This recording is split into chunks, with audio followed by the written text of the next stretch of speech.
Avant d'en venir au sport de compétition, constatons encore une fois que le souci de l'exercice physique, de l'entretien du corps est de plus en plus répandu. Le Salon mondial du fitness qui se tient en ce moment à la porte de Versailles en témoigne, avec notamment le développement de ce qu'on appelle le coach virtuel, c'est-à-dire des cours de gymnastique par Internet ou par le biais de jeux vidéo. Voyons comment on peut faire du sport chez soi avec Fabrice Collaro et Sylvain Roland.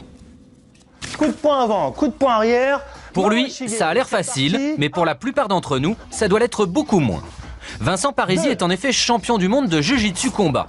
Mais aujourd'hui, en plus du kimono, il est équipé d'un micro pour dispenser une leçon de sport. Mais devant lui, personne, à part 3 caméramans. La leçon que donne ce sportif est enregistrée et sera disponible sur un site internet. Un site qui propose des coachs sportifs dans différentes disciplines. On propose à peu près une quinzaine de sports. Donc ça va du yoga, pilates, stretching, préparation au ski aussi, aérobic, abdos fessiers, body sculpt. L'idée, c'est de pouvoir finalement proposer une discipline qui corresponde à chacun d'entre nous.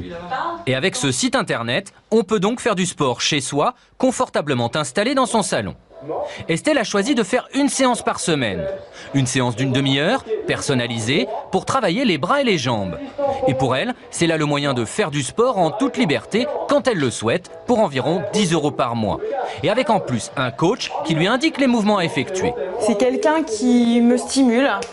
Quelqu'un qui me donne rendez-vous une fois par semaine et qui me dit allez hop on y va plutôt que moi toute seule sur ma machine et qui a du mal des fois à me dire après le boulot hop c'est parti. Autre ambiance, autre tarif aussi avec la salle de sport. Ici il faut bien sûr oser faire des exercices devant les autres. Mais il y a à disposition des machines très sophistiquées ainsi que des coachs pour aider les clients. Mais pour profiter des services de ce club haut de gamme, il faudra débourser la somme de 1 500 € par an. On va travailler sur des machines qu'il n'y a pas ailleurs, c'est-à-dire avec des écrans LCD, accès à plus d'une trentaine de chaînes, des lecteurs DVD. Ou quand on n'a pas le temps de se faire ces séries télévisées, là on peut se le faire 3 fois par semaine un épisode et puis on a couru 3 fois 1 heure. Avec 4% seulement des Français qui pratiquent une activité sportive régulièrement dans un club, il y a encore des progrès à faire. Ce qu'ont bien compris les éditeurs de jeux vidéo, qui proposent eux aussi de faire du sport chez soi, mais de manière ludique, devant la télévision. On est bien loin des années 80, quand Véronique et Davina faisaient transpirer les Français tous les dimanches matins.